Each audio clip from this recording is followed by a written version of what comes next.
topic है which we are going to discuss, and very, I think, very close to the youth as well as the local and global practitioners, teachers, and everyone, and that is visionary dimension of education, cultivating next generation of leaders and thinkers.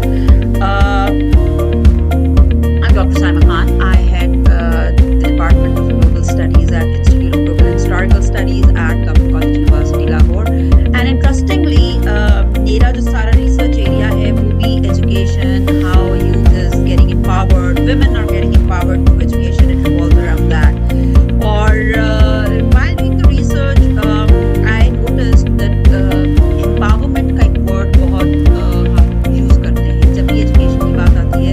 We use the term empowerment. So, and whenever we use this word empowerment, our youth always take it as leader.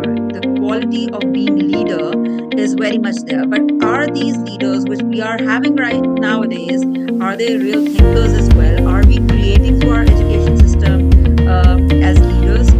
This is something really very important which we need to know. क्योंकि एक जगह पे हमारे पास education की बहुत ही critical aspect आ गया है. People don't like education because they want to, they attach it with neoliberal policies, and those neoliberal policies always translate education as something which is economic in terms, पैसा कितना कमाया जा रहा है. और जब पैसा कमाने की बात होती है then definitely education, in terms of education, is always brushed away और फिर skill के ऊपर मेहनत की जा रही है.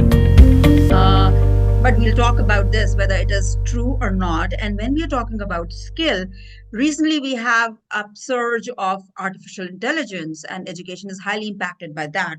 तो इसके ऊपर भी हम बात करेंगे कि एजुकेशन में आईटी का क्या काम है और कैसे वो what changes it is bringing in. So first, let me introduce my guests to you, the panelists to you.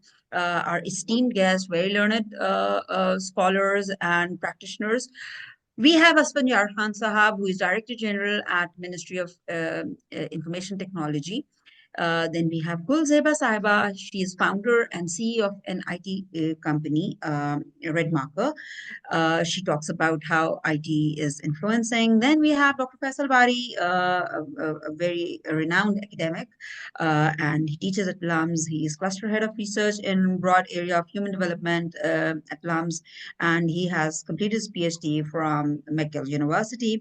Then we have Zulfikar Ali Sheikh Sahab. Zulfikar Ali Sheikh Sahab works at Ministry of Planning. He is education sector specialist. He is especially working on how planning and development ministry and department, it is working for artificial intelligence incorporation in education. So this is again, we have three of the people who are specifically working in artificial intelligence. Then we have Dr. Naveed Sultana. Dr. Naveed Sultana is Associate Professor and Chairperson, Secondary Teacher Education Department at Alam Iqbal Open University, Islamabad.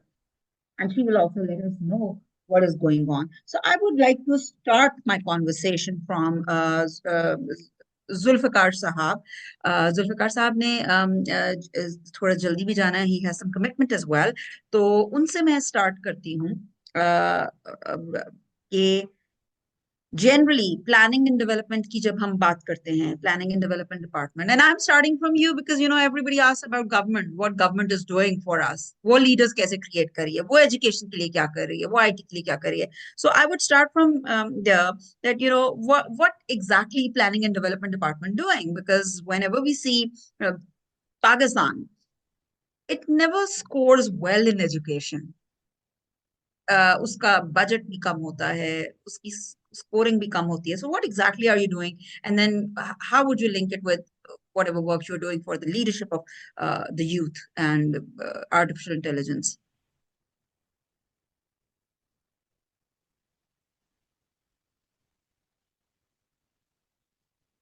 Zulfikar Sahab, am I audible to you? Is Zulfikar Sahab around? Okay. I think he got disconnected. Hello. Ji sir, आप जी sir. जी, वो आप लोगों की तरफ से mute था. तो I'm here. Okay, I'm sorry sir. अच्छा, video is not option. No, no, no, not at all. Thank you so much, Miss Saima, and thank you for starting off with me. जल्दी थोड़ी सी towards the end होगी. It's not that. जी जी। Uh, uh, जी, government के initiatives के बारे में तो मैं बहुत ज्यादा बात इसलिए नहीं कर सकता कि मिनिस्ट्री ऑफ प्लानिंग का ओवरऑल रोल ओवरऑल प्लानिंग और पॉलिसी फ्रेमवर्क्स के अराउंड सपोर्ट करने का है। एंड टू बी फ्रैंक, ये जब से एजुकेशन प्रोविंशियल सब्जेक्ट मैटर बना है तो कोऑर्डिनेशन कुछ हद तक मेरा ख्याल है कि रिड्यूस भी हुई है। मतलब कोऑर्डिनेशन तो डेफिनेटली इंक्रीज हुई है, लेकिन जिस स्ट्रेंथन लेवल की एक नेशनल गोल्स और इमरजेंसीज को अचीव करने के लिए होनी चाहिए, आई गेस उस तरह की नहीं है। ऑन अ लाइटर नोट, जब आपने जिस अंदाज से कहा कि ये गवर्नमेंट और एजुकेशन इंडिकेटर्स हमेशा ही डिक्लाइन में और उसमें रहते हैं, तो मुझे ख्याल आया कि बहुत से लोग मुझ समेत शायद जिस तरह अपनी मंथली सैलरी को पूरा करने में हमेशा स्ट्रगल में रहते हैं, तो मेरा ख्याल है एजुकेशन भी उसी तरह का एक सब्जेक्ट मैटर है। बिकॉज बहुत सी पास्ट हिस्ट्री हमारी जिस तरह की लिटरेसी रेट्स, एजुकेशन के सिस्टम्स और स्ट्रक्चर्स के हमारे कंडीशंस रही हैं, उसमें उस तरह की इन्वेस्टमेंट हो नहीं सकी which can actually produce the results that are required. तो रिसोर्सेज की कमी का सीरियसली इशू है, लेकिन एट द सेम टाइम मेरा ख्याल है policy and implementation gaps are actually more acute. और लीडरशिप रोल्स जो एजुकेशन में हैं उनको प्रोड्यूस करने के लिए सबसे पहले तो जिस तरह की कमिटमेंट और जिस तरह की एक support from the data required होती है कि किन एरियाज के around you need to prioritize when you are struggling with limited resources and a lot of challenges that are there। तो उसमें मेरा ख्याल है कि there is a significant gap हमारी बहुत से लेवल पे, स्टार्टिंग फ्रॉम आपके स्कूल टीचर्स और school management principals and then education managers district level पे, प्रोविंशियल एंड देन नेशनल और डिपार्टमेंटल लेवल पॉलिसीज जो हैं वो उस तरह से ड्रिवन नहीं है जो प्रायोरिटाइज कर सकें कि किस तरफ हमें ज़्यादा एफर्ट करने की ज़रूरत है और जिस तरह की कोऑर्डिनेशन लिंकेजेस की रिक्वायरमेंट है। रिसेंटली प्लानिंग कमीशन ने इस चीज़ को सपोर्ट करने के लिए एक बड़ा ज़बरदस्त इनिशिएटिव लिया and we got amazing support from all high level experts at national level in developing this district education performance index, जो कि बहुत सी डायमेंशंस को देखता है कि फाइनेंसिंग कितनी हो रही है, इनपुट्स और इंफ्रास्ट्रक्चर में किस हद तक करंट स्टेटस है, गवर्नेंस मैकेनिज्म्स क्या हैं, इसके अलावा एक्विटी किस हद तक है, इसके अलावा लर्निंग आउटकम्स जो प्राइमरी ऑब्जेक्टिव किसी भी लर्निंग सिस्टम का होना चाहिए। तो now at district levels we will have some sort of clarity कि किस तरफ प्रायोरिटाइज करने की ज़रूरत है। लेकिन ये चैलेंजेस हैं और मेरा ख्याल है कि मुझ समेत शायद हम जिस सीरियस नेचर की एक इसमें रिक्वायरमेंट है एफर्ट करने की to undo a lot of access and quality challenges in education, वो शायद नहीं हो पा रही। एफर्ट्स हो रही हैं लेकिन लीकेजेस बहुत ज़्यादा जगहों पे हैं और amount of energy and resources का जो क्वांटम है, that requirement is much larger as compare to what is being currently going on। Thank you, sir. Thank you very much. So I would like to come to Dr. Faisal Bari Sahab. Welcome, sir. Sir, you are an academic and you are into policy making as well. First, would you define what is leadership? How would you define it? Education ka kya role hai? Because nowadays students are very skeptic about it, linking education with leadership and then thinkers. How would you define that? How is education playing that role? बिल्कुल scepticism है और काफ़ी है, लेकिन वो मेरे ख्याल में बहुत मिसगाइडेड भी है, क्योंकि जिस नोशन ऑफ एजुकेशन पे स्केप्टिसिज्म है, वो आपने जैसे कहा कि नियो लिबरल तरीके से डिफाइन अगर करेंगे education for returns, economic returns, तो उस पे स्केप्टिसिज्म काफ़ी है कि भाई क्या ज़रूरत है डिग्री की, अगर मुझे स्किल मिल जाए किसी तरह, अगर मैं माइक्रो क्रेडेंशलिंग कर लूँ, अगर मैं एआई से मदद ले लूँ, अगर मैं किसी तरह ये चीज़ें जो आईटी वगैरह है वो सीख लूँ, तो फिर मुझे डिग्री वगैरह करने की क्या ज़रूरत है। तो इसमें अब दो तीन चीज़ें समझने की ज़रूरत है कि पहली चीज़ तो ये है कि मकासद हमारे तालीम के क्या हैं।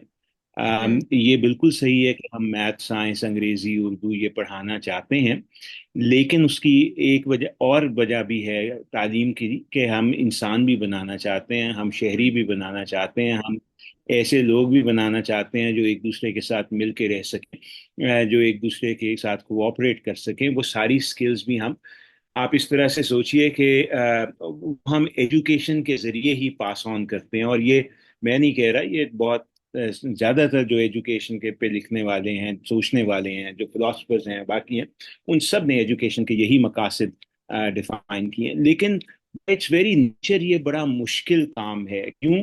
क्योंकि हम लोग, जैसे मैं या कोई भी हम में से, हम माजी में कल हमने पढ़ा, आज हम पढ़ा रहे हैं, और हम तैयार कर रहे हैं आने वाली नस्ल को।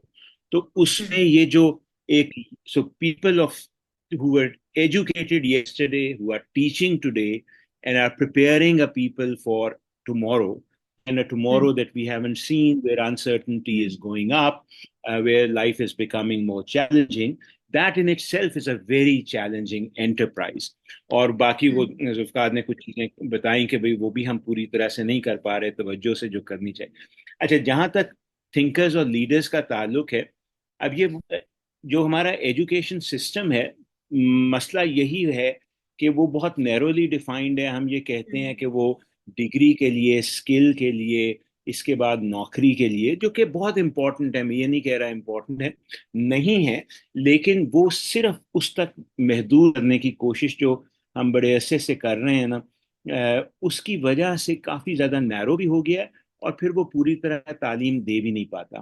जब आप ये कहते हैं कि थिंकर्स और एजुकेट लीडर्स पैदा करने हैं, तो उसके लिए तो फिर बहुत ज़्यादा इंटरेक्शन, ट्रेनिंग इन थिंकिंग और एक्टिंग इन क्लास, यानी हमारे टीचर एज रोल मॉडल हों, वो उसको मॉडलिंग करें उस बिहेवियर को, जो आहिस्ता आहिस्ता फिर बच्चों के अंदर जाए, और फिर वो by the time they matric FSc में आए तो वो काफी हद तक इंडिपेंडेंट थिंकर्स और इंडिविजुअल्स बन सकें।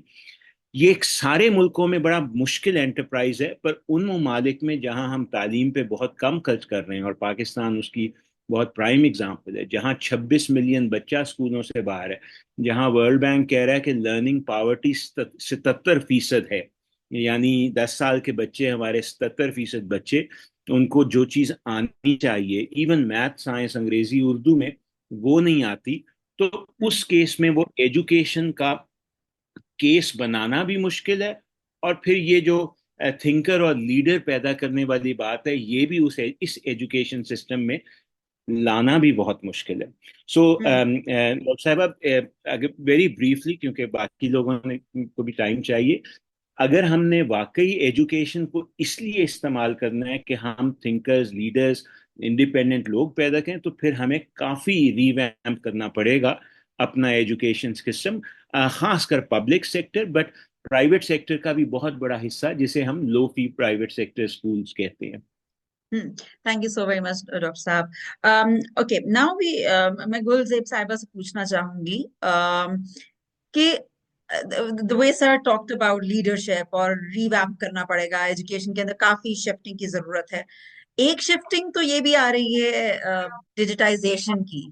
सो व्हाट वुड यू से मिस गुलजेब साहिबा, कि is did digitization of education, do you think what is this digital education and what is this digitization?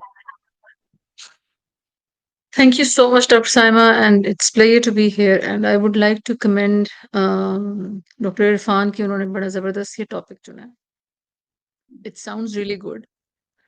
And I hope कि and वो विश लिस्ट होती है हम सब की, जो भी एजुकेशन सेक्टर में है या इस सेक्टर में है, कि वो इसको अप्लाई भी कर सकें. So when we talk about the visionary leadership and what is it doing, how is it driving the change? So if we all think about it कि हमारे पास अगर हम कोई टॉप 3 विजनरी लीडर्स कौन है हमारे अराउंड, तो टू बी ऑनेस्ट मुझे तो कोई नजर नहीं आता. So first of all, we need to create these role models, जिसको हम कह रहे हैं कि एक बच्चा विजनरी लीडर बनेगा या उसको हम उस लीडरशिप की साइड पे लाना चाह रहे हैं, तो we need to create local role models. Secondly, जो आप डिजिटलाइजेशन की बात कर रहे हैं, हम we as a nation follow the buzzwords. Digitalization है, स्टैंडर्डाइजेशन है, डिजिटल नेशन है, डिजिटल एजुकेशन है, डिजिटल सोसाइटी है, so you name it. So we need to understand कि जैसे अभी डॉक्टर फैसल ने बड़े अच्छी बात की लर्निंग पॉवर्टी की। So on one side we have the students जो कि हमारे पास आउट ऑफ स्कूल चिल्ड्रन है, जो कि 26 मिलियन है। सो wherever we go for the discussions or sessions or anything, we are mostly discussing those students जो कि out of school है। But we also need to discuss कि जो student 52 million स्कूल में जा रहे हैं, what quality of education we are actually trying to provide that student। सो मुझे लगता है कि वो ज़्यादा अलार्मिंग क्वेश्चन है। 26 मिलियन स्टूडेंट्स को अगर हम for some reason out of school से इन स्कूल कर भी लेंगे, तो जो हमारे स्कूल्स के हालात हैं, उनसे वो दोबारा बाहर चले जाएँगे। So we need to understand and we need to develop the system in a way कि आपका जो स्टूडेंट, मेरे हिसाब से I am into education since like 20 years.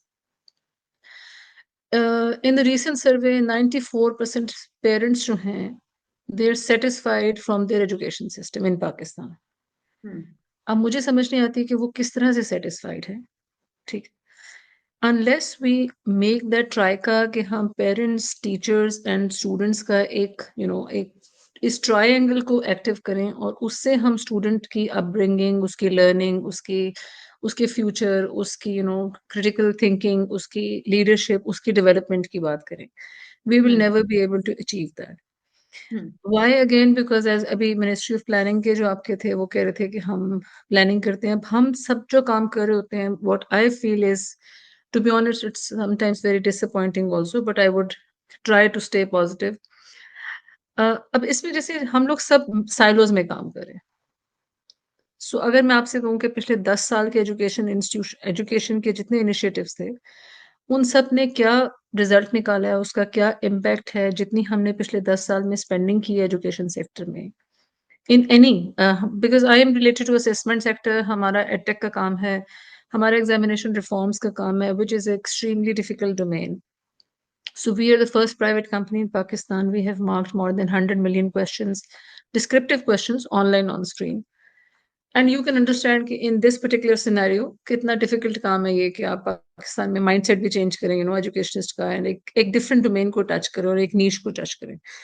Point मेरा सिर्फ ये है कि हम we need to actually understand that how we have developed these parallel systems and how to kind of have a holistic approach कि हम उसकी कोई strategic planning करें और उस स्ट्रेटेजिक प्लानिंग से हम किस तरह से अपने out of school children, in school children और हमारे जो टीचर्स की ट्रेनिंग है या हमारी जो करिकुलम डेवलपमेंट है, 20 साल हो गए हमें सुनते हुए सिंगल नेशनल करिकुलम, उस पे भी हमारी एक डिबेट चलती रहती है। सो unless we all plug in our powers and resources and energies and to direct the education system to where it should be, और अगर हम अभी भी नहीं करेंगे तो आई रियली डोंट अंडरस्टैंड कि हम कब करेंगे, because this is the we are at the tipping point, we don't have a choice now कि हम एजुकेशन सिस्टम ठीक करें या ना करें, बिकॉज जिस स्पेस पे आपका इंटरनेशनल साइड या ग्लोबल साइड आपकी जिस स्पेस पे जा रही है, अगर हम उस स्पेस पे फॉलो नहीं करेंगे तो we will stand like maybe आगे जाने की बजाय हम 10, 15, 20 साल पीछे चले जाएंगे। सो आई नीड टू अंडरस्टैंड कि टू बी ऑनेस्ट, मुझे समटाइम्स पैनल डिस्कशंस के भी कोई रिजल्ट नज़र नहीं आता, बिकॉज मोस्टली हम बहुत सारे कंसल्टेटिव फोरम्स में और डेवलपमेंट सेक्टर के फोरम्स में जा रहे होते हैं, जहाँ पे हम बात करते हैं एजुकेशन की, कैसे ठीक हो सकता है, क्या हो सकता है। लेकिन इसमें कैसे ठीक होगा, वो होलिस्टिक अप्रोच कहाँ से आएगी? And this is not a rocket science again, this is a validated formula internationally कि आप एजुकेशन को कैसे ठीक कर सकते हैं। एनीबडी नोज कि हमारे पाकिस्तान में एजुकेशनल बोर्ड्स कितने हैं? डॉक्टर फैसल को शायद पता हो। So we have 32 educational boards. That means we are setting 32 standards to enter into a university.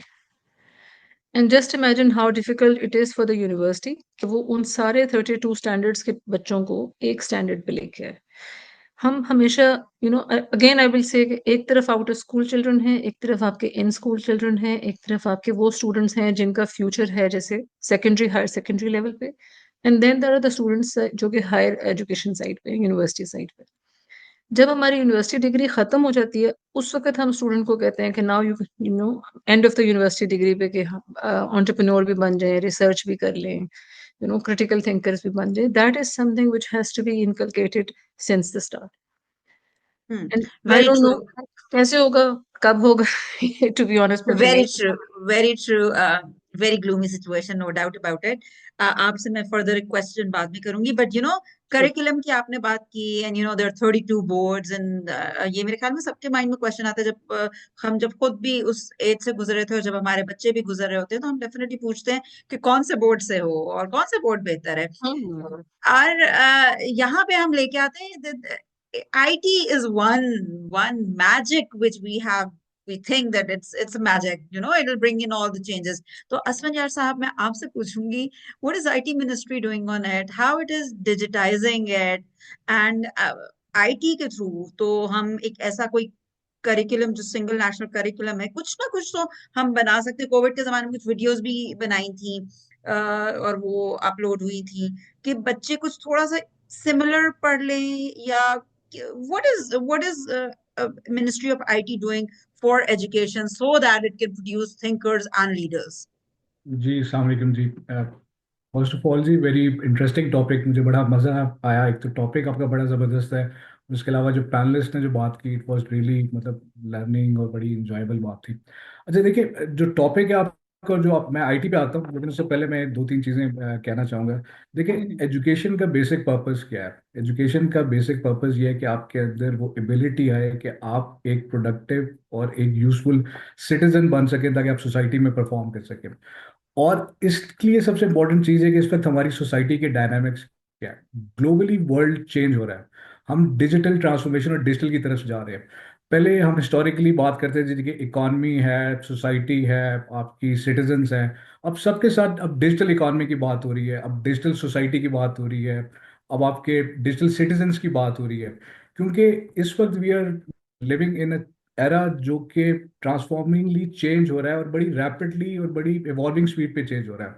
और इस चेंज के साथ हमें भी कोशिश करनी चाहिए कि जो हमारे प्रोसेस हैं, प्रोसीजर्स हैं, जो सिस्टम्स हैं या इंस्टीट्यूशंस हैं, उनके अंदर भी कैपेबिलिटी हो कि वो इस चेंज के साथ कोप कर सकें, ताकि वो जो हमारे स्टूडेंट्स हैं या जो एजुकेशन सिस्टम से जो आउटपुट जो ग्रेजुएट्स निकलते हैं, उनके अंदर वो क्वालिटी हो, जिसमें सबसे, क्योंकि अब स्किल्स और एजुकेशन एंड क्वालिटी ये बड़ी इंपॉर्टेंट चीज़ें हैं। तो इसमें आई थिंक सबसे पहले तो ट्रांसफॉर्मेशन की जरूरत है कि जो कॉम्प्लेक्सिटी आ रही है इस एनवायरनमेंट में, उससे कोप करने के लिए हमने जो इंस्टीट्यूशंस या एजुकेशन सिस्टम है उसको भी रिफॉर्म करना है, ताकि वो जो स्टूडेंट्स प्रोड्यूस कर रहे हैं वो उनके अंदर ये एबिलिटी हो कि वो एक सोसाइटी में परफॉर्म कर सके। तो आई थिंक इसमें टेक्नोलॉजी का बड़ा इंपॉर्टेंट रोल है।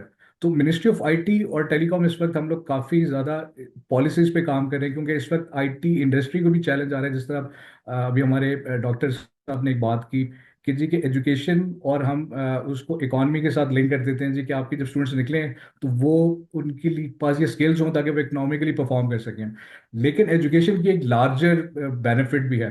तो जब हम डिजिटल ट्रांसफॉर्मेशन की बात करें, तो इस वक्त हम बड़ी ज़्यादा मिनिस्ट्री ऑफ आईटी से पॉलिसी लेके आ रहे हैं, क्योंकि सिटीजन्स को हम एम्पावर कर रहे हैं थ्रू टेक्नोलॉजी। तो हमारा एक जो सबसे इम्पोर्टेंट जो एम है वो ये है कि हम ट्रांसफॉर्म करें गवर्नमेंट सर्विसेज को डिजिटली, जिसके थ्रू हमारा मकसद ये है कि सिटीजन्स को और बिजनेस को जो सर्विसेज मिल रही हैं गवर्नमेंट की तरफ से, वो डिजिटली मिलें, ताकि उनकी लाइफ में इंप्रूवमेंट आए।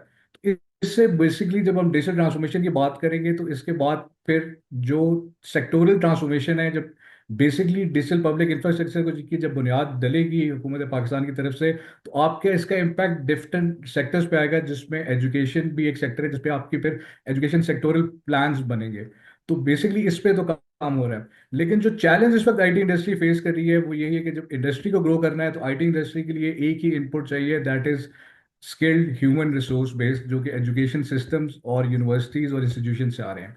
लेकिन जब ग्रेजुएट्स हमारे जो मार्केट में आ रहे हैं, जो चैलेंज फेस कर रही है इंडस्ट्री वो ये है कि जी एम्प्लॉयबल नहीं है, और उनकी हम्म एम्प्लॉयबिलिटी को बढ़ाना है। एम्प्लॉयबिलिटी को बढ़ाने में दो चैलेंजेस हैं।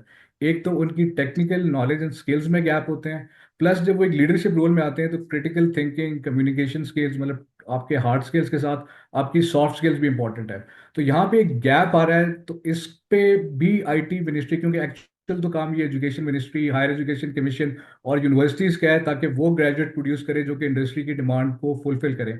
लेकिन फिर जब ये गैप आ जाता है, स्टूडेंट्स में वो स्किल सेट की कमी होती है, तो यहाँ पे फिर हमने डिफरेंट प्रोग्राम्स हमने डिज़ाइन किए, डेवलप किए और उनको हम रोल आउट कर रहे हैं, जिसमें ट्रेनिंग्स के प्रोग्राम है। हमारा एक इदारा है पाकिस्तान सॉफ्टवेयर एक्सपोर्ट बोर्ड, जिसके थ्रू हम डिफरेंट जो इमर्जिंग टेक्नोलॉजीज हैं उसमें हम स्किल्स की ट्रेनिंग दे रहे हैं और ग्रेजुएट्स को ट्रेनिंग दे रहे हैं, ताकि वो जो स्किल्स का गैप है वो थोड़ा सा कंप्लीट हो, ताकि वो एम्प्लॉयबल हो। सेकेंडली, अब फ्यूचर ऑफ वर्ल्ड में जॉब्स की मार्केट भी चेंज हो गई है।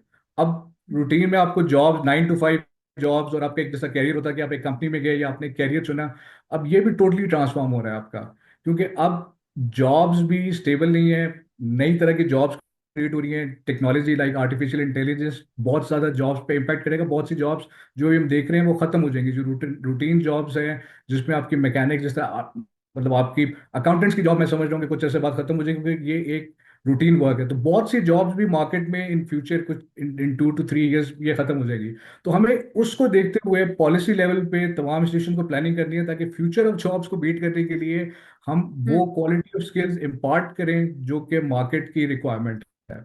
इसी को देखते हुए हमारा एक इदारा है जिस इग्नाइट। तो हमने, क्योंकि अब बहुत ज़्यादा जॉब्स फ्रीलांसिंग पोर्टल्स पे अवेलेबल है और वो मार्केट में जॉब्स अवेलेबल है उससे ज़्यादा हाईली पेड है, तो हमने एक एक प्रोग्राम डिजाइन किया DigiSkills.pk के नाम से, जिसमें हमारा फ्री ऑफ कॉस्ट ये प्रोग्राम है, जिसमें हम लोगों को ट्रेन करते हैं फ्रीलांसिंग के लिए, कि ताकि उनके अंदर एक स्किल्स भी डेवलप हों किसी एक पर्टिकुलर एरिया में, और उनके पास ये क्वालिटी भी हो कि फ्रीलांसिंग प्लेटफॉर्म्स या फ्यूचर वर्क में आपने कैसे जॉब्स इंटरनेशनल प्लेटफॉर्म से लेने हैं। तो ये एक बड़ा यूनिक, मतलब मिनिस्ट्री ऑफ आईटी ने ये प्रोग्राम डिजाइन किया, जिसमें हमारा इरादा था कि हम लोग 1 million लोग ट्रेन करेंगे, लेकिन अल्हम्दुलिल्लाह 3 million लोग उस प्रोग्राम में DigiSkills.pk पे जाके फ्री ऑफ कॉस्ट वो ट्रेन हो चुके हैं। और उसका इम्पैक्ट भी आया है मार्केट में कि उन्होंने अराउंड अभी तक जो हमने एस्टिमेट्स किया कि $500 million इन रिमोट प्लेटफॉर्म से पाकिस्तान के लिए अर्न किए हैं।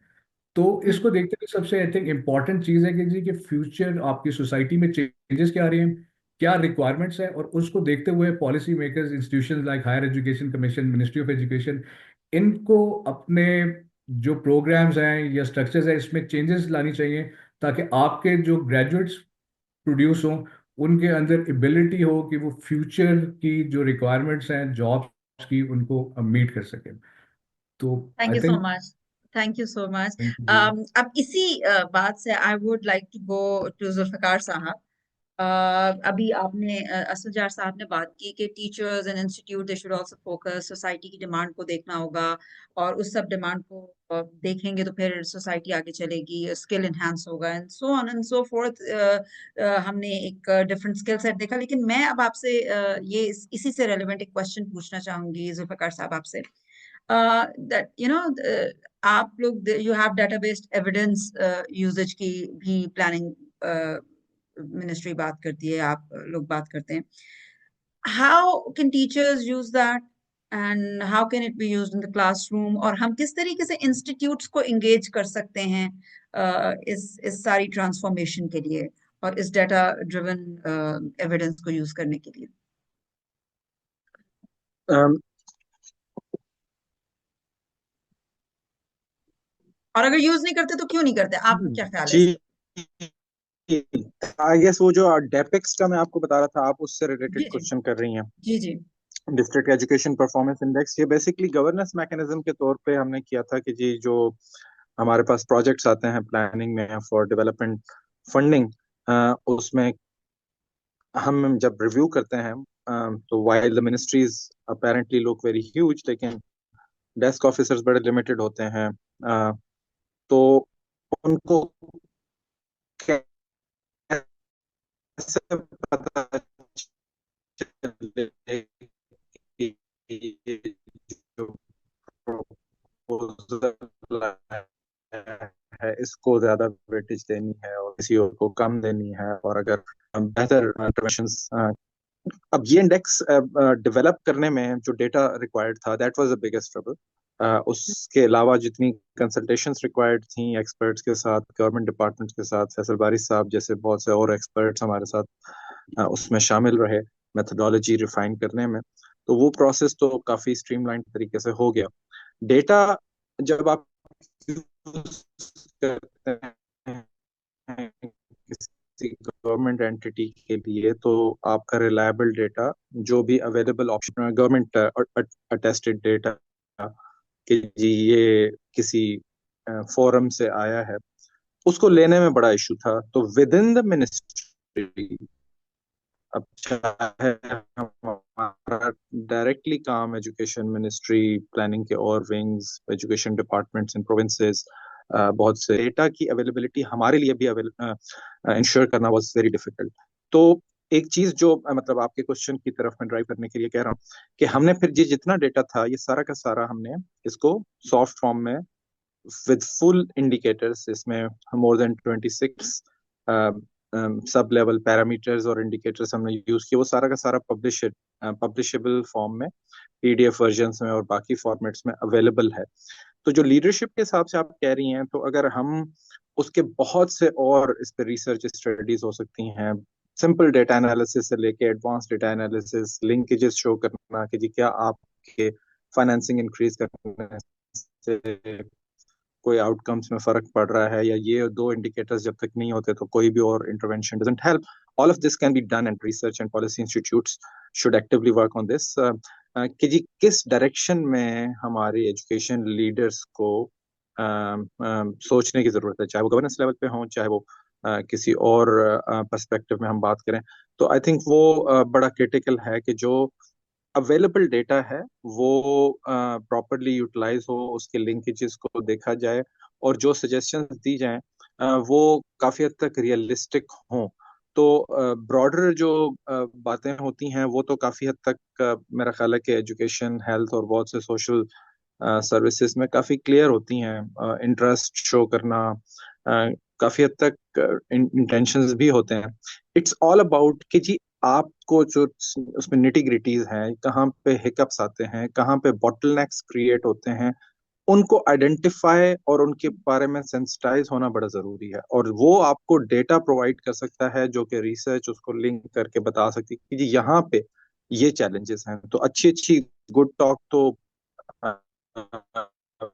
बहुत सब लोग कर सकते हैं। एक्चुअल इम्प्लीमेंटेशन में किस तरह के बैरियर्स आते हैं, हो सकते हैं, उसमें डेटा आप काफी हेल्प कर सकता है। तो बहुत से और इदारों के भी पास डेटा है। प्लानिंग के फोरम से तो मैं नहीं बात करा, लेकिन आई थिंक कि ये बड़ा जरूरी है कि वो सारा का सारा डेटा जिस हद तक पॉसिबल हो सके यूजेबल फॉर्मेट्स में हो सके। हमारे अपने लेवल पे भी कुछ चैलेंजेस रहते हैं, I admit that as well. और बहुत से और ऑर्गेनाइजेशंस के पास जो डेटा होता है उसकी availability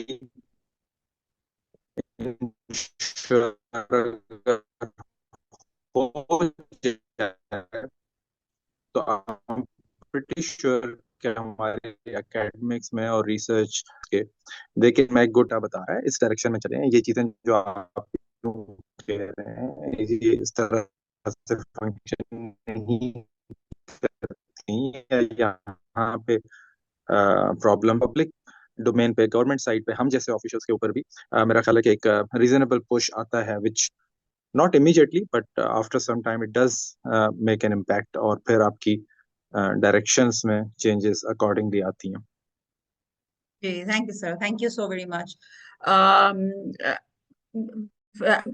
Turn to Dr. Faisal Bari साहब। यहाँ पे बड़ी एक इंटरेस्टिंग डिस्कशन हुई। मैं इन्हीं सारी चीजों को रिलेट करके आपसे क्वेश्चन पूछूंगी, बिकॉज यू आर ऑलवेज जिस तरह अभी जुल्फिकार साहब ने भी कहा, आप पॉलिसी मेकिंग में, उन पैनल्स में, उन ग्रुप्स में होते हैं। तो I would like to pose a question from all the points which I got from this discussion. असफंजार खान साहब ने कहा अभी कि we have to see the society where it is moving, and then we have to see what kind of policy वो would have, और उसके अंदर मार्केट ड्रिवन की भी बात की, और स्किल बेस्ड फिर उन्होंने बताया कि बच्चे स्किल की तरफ जाएंगे। और अभी जुल्फकार साहब ने बात की कि जो भी अवेलेबल डाटा है उसकी बॉटलनेक्स क्या प्रॉब्लम्स हैं, कहाँ पे इम्प्लीमेंटेशन के प्रॉब्लम है। Now I would like to know two things from you, like if you elaborate on this.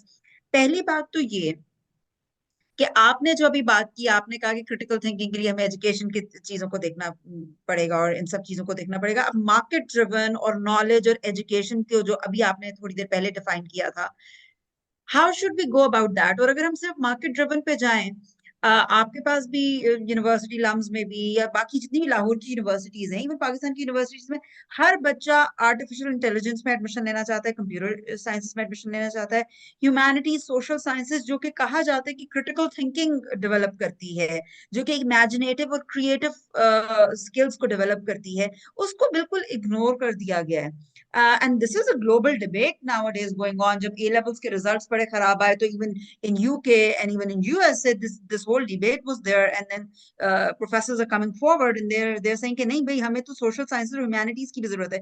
तो आप इसको कैसे लेंगे? पाकिस्तान जो अभी social sciences में भी इतना fully develop नहीं हुआ, उतना उसको अछूत की नजर से देखा जाता है। तो और साथ ही हमारे पास आर्टिफिशियल इंटेलिजेंस आ गई है, और मार्केट ड्रिवन भी हमने चलना है, और हम लोग अपने जो एविडेंस, डाटा ड्रिवन एविडेंस है, हम टीचर्स भी उसको यूज नहीं करते। अब हम क्या करें? आपने बिल्कुल बड़ा डायनामा भी है, मुश्किल है। अ- अच्छा, इसके मैं तीन चार पांच छोटे हिस्सों में जवाब दूंगा। पहले हम्म। ये ख्याल रखिएगा कि अभी हम बहुत ज्यादा बात कर रहे इंटरनेट बेस्ड और हम्म। एआई और बाकी चीजों की, लेकिन हमें मुझे कम से कम जुल्फकार की पूरी बात सुनी भी नहीं, क्योंकि हमारा इंटरनेट वो भी माशाल्लाह इस हाल में है। हमारी जो डिवाइसेस की पेनिट्रेशन है उसका भी आप जानती हैं। इंटरनेट हमसे चलता नहीं है, हमने सब कुछ लेके जाना है कि जी वो हम्म। ऑनलाइन हम ये भी कर देंगे, वो भी कर देंगे, वो भी कर देंगे, हम्म। वो भी चलता है। अच्छा, हो सकता।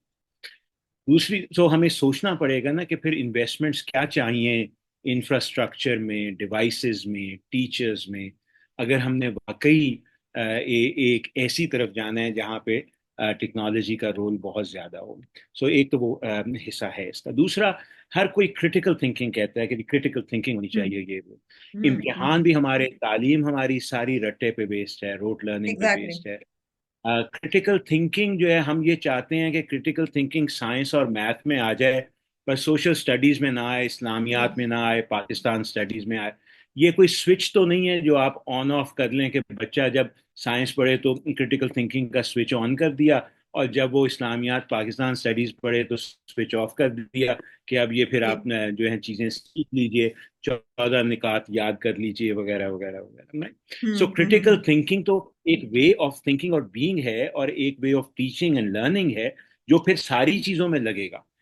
अब वो हमारी सोसाइटी इसकी मुतहम्मिल हो सकती है, ये करना चाहती है या नहीं, वो एक लार्जर सवाल है जो आप देख रहे हैं पिछले कुछ सालों में बहुत ज्यादा ये सामने आ रहा है कि क्रिटिकल थिंकिंग हो, लेकिन वहां उस इलाके में ना हो, उस जगह ना हो, उस सब्जेक्ट में ना हो, उस चीज पे ना हो। तो ये तो बड़ा मुश्किल है। तो फिर इसका मतलब है ऐसे ही चलेगा कि भाई वो रटा लगा लें, पास करें, तो वो स्किल्स भी फिर पूरी तरह नहीं हम दे पाते अगर हम चाहें भी। वो जो बात अभी असफंदिया साहब ने भी की थी कि बहुत सारे हमारे ग्रेजुएट जो आते भी हैं, उनके पास वो एम्प्लॉयबिलिटी नहीं होती क्योंकि क्वालिटी ऑफ एजुकेशन कमजोर रह जाती है। अच्छा, हम्म। तीसरी चीज मैं ये अर्ज कर दूं कि अभी इकोनॉमिक फोरम वगैरह जो पिछला था, उन्होंने एम्प्लॉयर से सर्वे भी करवाए हुए हैं कि भाई कौन स्किल जो आज चाहिए लेकिन 15 साल बाद उनकी इतनी अहमियत नहीं रहेगी। तो वो उसमें बहुत सारे एम्प्लॉयर्स ने ये कहा कि जो बेसिक्स है ना, ऑफ रीडिंग, राइटिंग और थिंकिंग एंड आर्टिकुलेशन, कम्युनिकेशन, और साथ ही ये क्रिटिकल थिंकिंग जैसे हम, ये वाली स्किल्स इंपॉर्टेंट हैं और रहेंगी। ठीक हम्म। है। वो जो कुछ जो हम आज कह रहे हैं इंपॉर्टेंट है, चाहे वो प्रोग्रामिंग की हो, फलानी हो, उनमें से बहुत सारी शायद कल जरूरत ना पड़े क्योंकि वो बड़ी नैरो स्किल्स हैं, और वो उसमें चेंज टेक्नोलॉजी का बहुत आ रहा है। एआई बहुत सारी चीजें निकाल देगा, चेंज कर देगा, लेकिन जो बेसिक स्किल्स हैं which make us a human, और जो हमारी कम्युनिकेशन में, आपस में बात करने में, बाकी चीज़ों में काम आती हैं, सोचने में काम आती हैं, वो उनकी जरूरत पड़ती रहेगी।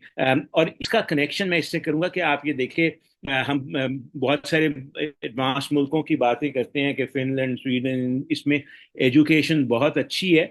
तो अभी मैं रिसेंटली देख रहा था कि शायद स्वीडन ने जो बहुत ज्यादा इंटरनेट और टेक्नोलॉजी इंट्रोड्यूस कराई थी अपने स्कूलों में, मोस्ट रिसेंटली उन्होंने रिवर्स कर दिया और कर रहे हैं। वो ये कह रहे हैं कि जी हम दोबारा टेक्स्ट बुक्स छापेंगे और टेक्नोलॉजी को बहुत सारी हम स्कूल से निकालेंगे, क्योंकि जैसे वो जॉनथन हेड की किताब भी है, एंग्शियस जनरेशन, के उसका मेंटल हेल्थ पे, इंटेलिजेंस पे, किस तरह के बच्चे बड़े हो रहे हैं और उनकी स्किल्स कैसे, उस पर बहुत ज्यादा इम्पैक्ट आ रहा है और वो सारा पॉजिटिव नहीं है। तो वो वापस पेपर बेस्ड टीचर के साथ इंटरेक्शन बेस्ड जो है वो एजुकेशन की तरफ जा रहे हैं। मैं ये नहीं कह रहा कि हमारे लिए अभी वो वक्त आया, क्योंकि हम तो अभी पूरी तरह गए, किसी तरफ भी नहीं गए हुए, लेकिन सोचना हमें जरूर है कि अगर हमने इन्वेस्टमेंट्स करनी भी है टेक्नोलॉजी में, तो वो किस लेवल पे की जाए, कहाँ की जाए और किस तरह की जाए। फाइनली मैं जिस चीज से सारे को जोड़ूंगा, देखिए बात ये है कि ट्रेडिशनली ये पिछले 75-78 साल जो हमने गुजारे हैं, इसमें तालीम हैज ऑलवेज बीन इग्नोर। वो विलियम ईस्टन का बड़ा अच्छा पर्चा भी है ना, जिसमें उसने कहा है कि Pakistan, even compare to its comparator countries, has always under invested in human capital, जिसमें education and health are the main. और वो चेंज 2000 तक उसकी स्टडी थी, पर 2000 के बाद तो और ज्यादा मसले ये पैदा हुए, क्योंकि हमारी ग्रोथ भी चली गई, तो वो और ज्यादा हमारे लिए मुश्किल हो गया। मुझे तो अभी भी ये लगता है, you can think to traditionalist और conservative, but I still think that we need to invest in basic structures of teaching, learning, make children come up to the point जहां वो अपने पाँव पे सोचने के लिहाज से खड़े हो सकें। उसके बाद उसके ऊपर आप जिस तरह मर्जी एडिशनल एडवांस स्किल्स बिल्ड कर लीजिए। अगर बेस ही नहीं बना, ये बिल्कुल वैसे ही है जैसे आप इमारत बनाते हैं, अगर फाउंडेशंस कमजोर हैं या वो फाउंडेशन ज्यादा गहराई में नहीं जा रही, तो उस पर ऊंची इमारत बनाना नामुमकिन है। तो हमें फाउंडेशन पर बहुत ज्यादा काम करने की जरूरत है। Very true. Doctor Naveed, I hope you are here. Doctor Naveed, मैं आपसे क्वेश्चन करना चाहूंगी। जो अभी हमने सारी एजुकेशन की बात की, आप थोड़ा सा मुझे दो बातों पे एलैबोरेट करें। एक तो लिंकिंग ऑल दिस कॉन्वर्सेशन, मैं उस पर बात करूंगी। दूसरा आप से ये भी पूछूंगी, what do you think, what are the dimensions of education? हम एजुकेशन की मल्टीपल डायमेंशंस भी नहीं अंडरस्टैंड करते। जब तक unless we not understand these dimensions of education, how would we understand these multiple dimensions? ये कैसे हमारे अंदर लीडरशिप और क्रिटिकल थिंकिंग लेके आएंगी? और thank you. Eight the same time जो स्कूल की बात हो रही है, स्कूल करिकुलम की बात हो रही है, आप इसको कैसे लिंक करती हैं? हमारे क्या क्या एजुकेशन स्कूल लेवल पे, सेकेंडरी स्कूल लेवल पे कैसे सही होनी चाहिए? थैंक यू डॉक्टर साहब। सबसे पहले तो मैं थैंक्स पे करूंगी टू ऑल के मैं इस एक वेल एस्टीम्ड और वेल रिनाउंड ग्रुप की जो है पार्ट बनी हूँ और एक डिस्कशन में हम शामिल हो रहे हैं। डॉक्टर साहब, आपने जो बात की और मैं डॉक्टर बारी साहब की बात को आगे लेके चलूंगी। दरअसल एजुकेशन हमारी प्रायोरिटी रही नहीं है। अगर हम ये देख लें, अगर शुरू से लेकर कोई पॉलिसी उठा लें, आज तक तो हम उसमें उसे प्रायोरिटाइज कर ही नहीं सके हैं। हमारे यहाँ तो जो प्रायोरिटी रही है, जो सुप्रा सिस्टम है, वो पॉलिटिकल सिस्टम रहा है और उसका सब सिस्टम हमारा एजुकेशन सिस्टम है। जो पॉलिसी बनती है, जो कुछ बनता है, वो हम पे इम्पोज कर दिया जाता है। हमारे यहाँ प्रपोज एजुकेशन सिस्टम नहीं है, हमारे यहाँ इम्पोज्ड एजुकेशन सिस्टम है कि जो कुछ आप बाहर से ला रहे हैं, आप उसे इम्पोज किए जा रहे हैं विदाउट नोइंग कि क्या उसकी हमें जरूरत भी है कि नहीं है। अब ये बात आ जाए कि हम क्या इसकी डायमेंशंस हैं एजुकेशन के, उस लिहाज से हम बहुत पढ़ी लिखी बातें करते हैं जो 21st सेंचुरी स्किल्स को सामने रख लें। तो अब जो एजुकेशन की डायमेंशन है वो उससे निकल गई है। Education as a nation builder है, या एजुकेशन एज अ कल्चर है, या education as a human rights है। अब हमारी जो एजुकेशन की डायमेंशन बनती चली जा रही है वो ये है कि कमिटमेंट टू इनोवेशन है और एज वेल एज कोलैबोरेशन है। एंड इंक्लूसिव प्रैक्टिसेस हैं। ये अब हमारी डायमेंशंस बनती चली जा रही हैं। क्या अब सवाल ये पैदा होता है कि क्या इन डायमेंशंस के लिए हम अपना यूथ या अपनी जो जनरेशन है या टुमारो को हम डेवलप कर रहे हैं या बिल्डअप कर रहे हैं कि नहीं। हम बिल्कुल ऐसा नहीं कर रहे। मसलन अभी वो प्लानिंग कमीशन से या वो जो आईटी से हमारे कुलीग ने बात की है कि हम तो हमारे यहाँ लॉन्ग टर्म प्लानिंग ही नहीं है, शॉर्ट टर्म प्लानिंग है। आप कोई भी जिसकी वजह से ये जियो पोलिटिकल इंस्टेबिलिटी जो है ये हमारे एजुकेशन सिस्टम को बहुत खराब कर रही है। अब इस पॉइंट ऑफ व्यू से कि हमें क्या करना चाहिए, डॉक्टर बारी साहब ने बात ये की कि क्या हमारी स्किल ओरिएंटेड एजुकेशन है। हम आर्टिफिशियल इंटेलिजेंस की बात करें, सब कुछ कर रहे हैं, लेकिन on the other side these are affecting the social wellbeing of a person. ये हम उसके लिए कोई क्रिटिकल थिंकर या क्रिटिकल थिंकिंग के पॉइंट ऑफ व्यू से जब हम बात करते हैं, उसके लिए हमें कोई अलग करिकुलम की जरूरत नहीं है। Every person is a critical thinker. तो आप उसकी डेली लाइफ की कितनी एक एजुकेशन, हमारा एजुकेशन जो है वो हमारी डेली लाइफ से या हमारी नीड्स को पूरा कर रहा है। अब ये बात कि हम इसमें क्या कर सकते हैं, हम बेशक आर्टिफिशियल इंटेलिजेंस के लिहाज से बात कर रहे हैं, टेक्नोलॉजी को एम्बेडेड कर रहे हैं, लेकिन क्या उसके मुताबिक हम अपना करिकुलम चेंज कर रहे हैं कि नहीं कर रहे हैं। करिकुलम आपका वही स्टीरियोटाइप है, वही डिटेल्ड चैप्टर्स हैं, वही डिटेल। आपको तो फिर ई कंटेंट भी वैसा ही डेवलप करना चाहिए ना, ताकि बच्चा उसके मुताबिक उसे ग्रेस्प कर सके और उसके मुताबिक अपने आप में चेंजेस ला सके। तो अब क्या हमने करना है, हम सिर्फ we are focusing on the instructional design कि हमने क्लासरूम में टीचिंग जो करनी है वो हमने ऑनलाइन करनी है या फेस टू फेस करनी है, हम सिर्फ उस पर फोकस कर रहे हैं। हमने दूसरी तरफ ये देखा ही नहीं है कि जो हम उसको बच्चे को जो लर्निंग मटेरियल दे रहे हैं क्या वो कोप करता है हमारे आज के नीड्स को या आज के डिमांड्स को। या जब वो कोप नहीं करता, दूसरी तरफ करिकुलम आपका बहुत हैवी है, बहुत उसमें बहुत सारी चीजें, जिसकी वजह से अभी हमारे एक पार्टिसिपेंट ने भी बात की कि हम रोट मेमोराइजेशन की तरफ जा रहे हैं। हमारे यहाँ नॉलेज ग्रेस्प हो ही नहीं रहा। बच्चे की कंसेप्चुअल डेवलपमेंट ही नहीं हो रही, बच्चे का कंसेप्ट ही डेवलप नहीं हो रहा। जो प्रोसेसिंग स्किल्स उसमें होनी चाहिए, कंसेप्ट डेवलपमेंट होनी चाहिए, वो हमारे यहाँ नहीं है। सिर्फ आप ये देख लें कि आज जो मार्क्स आ रहे हैं वो 99.5% आ रहे हैं, लेकिन क्या वो 99.5% वाला बच्चा जो है वो एक सोशली वेल बीइंग भी है। उसमें हमें बहुत सारी चीजों को, अपनी पॉलिसीज को देखना पड़ना है। और सबसे अहम चीज जो है जो हमारे यहाँ लैक कर रही है वो ये है कि हमने क्लोज कोलैबोरेशन रखी नहीं है। हमारे यहाँ पॉलिसीज अलग बन रही हैं, उसके मुताबिक करिकुलम अलग बन रहे हैं। कोई हमारे डिपार्टमेंटलाइजेशन हो चुकी है हर सिस्टम में कि हर कोई अपना बैठा काम कर रहा है, क्लोज रिलेशनशिप है ही नहीं। अब एम्प्लॉयबिलिटी के लिहाज से जब हम बात करते हैं, हमने कोई करिकुलम ऐसा तैयार किया जिसमें हम इंडस्ट्री को इन्वॉल्व करते, जिसमें हम स्टेक होल्डर्स को इन्वॉल्व करते कि आप क्या चाहते हो। हम खुद ब खुद उसमें डेवलप किए जा रहे हैं और चाहते हैं कि ये सोसाइटी की डेवलपमेंट हो, ऐसा बिल्कुल नहीं है। और एक चीज जो मैं कहूंगी कि हमारे यहाँ एजुकेशन को दरअसल प्रायोरिटाइज किया ही नहीं गया कि हम उसमें चाहते क्या है। जिस दिन इस पे फोकस कर लिया गया तो डेफिनेटली ये तमाम चीजें हमारी जो हैं वो एड्रेस हो जाएंगी। मैं अभी कुछ दिन पहले, 2 दिन पहले इसका ट्रम्प का इनॉग्रल सेशन देख रही थी, तो उसमें यकीन करें उन्होंने जिन जिन की तारीफ की ना, उसमें टीचर्स का नाम भी लिया कि we are thankful to teachers. आप मुझे ये बताइए कि क्या हमारी सोसाइटी में, जिससे ये तवक्को की जा रही है कि he and she should be nation builder, tomorrow builder, तो उसको कितनी एक आप रिस्पेक्ट दे रहे हैं या कितनी एक उसकी रिकग्निशन कर रहे हैं। तो ये चीजें हमें ग्रास रूट लेवल से चेंज करनी पड़ेंगी और सबसे पहले हमें एजुकेशन पे फोकस करना पड़ना है। Thank you, ma'am. Thank you so very much.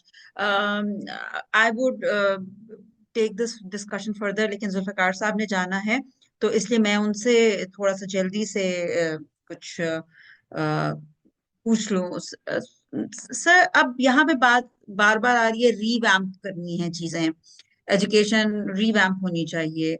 So what would you say about this thing? इसको अब कैसे रिवैम्प किया जाए? रिवैम्पिंग सेइंग के रिवैम्प करना चाहिए, स्टार्ट ऐसे करना चाहिए कि चीजें बिल्कुल नए सिरे से स्टार्ट हों, but now we have things in our plate and how can we throw that? उसको एकदम से गिराया तो नहीं जा सकता ना, जो है उसी पे काम करना है, तो कैसे किया जाए? जी, थैंक यू सो मच। बड़ी अच्छी डिस्कशन पिछले क्वेश्चन में भी रही, and I am happy to give my 2 cents on those as well in this question that you have asked. मैं समझता हूँ कि ये जो हमारी अप्रोच है कि जी गवर्नमेंट करके आगे चले, मैं I am not saying it from a government desk here. मैं independently as education sector professional, जी मेरा जी ख्याल है कि ये चेंज करने की जरूरत है। ऐसा नहीं कि ऐसा नहीं होना चाहिए था, ऐसा इस वजह से कि हम उससे उस तरह से बेनिफिट नहीं कर सके, तो it has to come in a different direction, और यूजुअली वैसे ऐसा ही ज्यादा इफेक्टिव रहा है। और वो ये है कि देखें, पब्लिक डिमांड जब तक नहीं होगी ना, अगर आपके मिनिस्टर के पास, आपके कंस्टिट्यूंसी के एमएनए के पास ये नहीं पूछा जाता कि जी हमारे एजुकेशन सेक्टर के लिए आपने क्या किया, तब तक आपका वो डिस्कोर्स जनरेट ही नहीं होगा पॉलिसी लेवल पे। तो बातें कहने की हद तक एक अलग बात है, लेकिन टू बी फ्रैंक, आप एक टीवी, एक न्यूज चैनल, किसी ड्रामा, बाकी जितने भी हिसाब किताब है, आप देखें उसमें कितनी डिबेट। तो एक्चुअली जो चीज डिमांड, पब्लिक की महंगाई एक चीज है जो अफेक्ट होती है पब्लिक को, वो इमीडिएटली सामने आ जाती है। डॉलर पेमेंट्स किसी खास स्टेक होल्डर्स को ज्यादा अफेक्ट करती है और वो फौरी तौर पे सामने आ जाती है। तो whatever gets affected to the government level, वो ही फिर पॉलिसी में जाता है। तो अगर मैं कुछ करना चाहता हूँ विद इन द सिस्टम, में आपको बता देता हूँ, तो वो इतना इजीली फ्लोट नहीं हो पाता, because there are multiple things on the agendas जिसके लिए प्रायोरिटाइजेशन रिक्वायर्ड होती है। One of the key aspects जो डिजाइन जिन्होंने किया था इनिशियली, इंडेक्स पे मैं दोबारा बात करूंगा, वो ये था कि डिस्ट्रिक्ट लेवल पे जब बनेगा, वो चाह रहे थे कंस्टिट्यूएंसी लेवल पे, रफीउल्लाह काकड़ साहब, ताकि आपके डिस्ट्रिक्ट की जो परफॉर्मेंस है या आपकी कंस्टिट्यूएंसी की जो परफॉर्मेंस है, उसकी बेसिस पे आप अपने एमएनए और एमपीएस से पूछ सकें। तो ये जो पब्लिक डिस्कोर्स जनरेट करना है कि आप देखें ना, 94% किसी भी सर्वे में, चाहे जितने भी लिमिटेड लेवल पे हो, अगर parents feel satisfied with this education system, चाहे वो प्राइवेट सेक्टर का भी हो, that's very surprising and actually very alarming.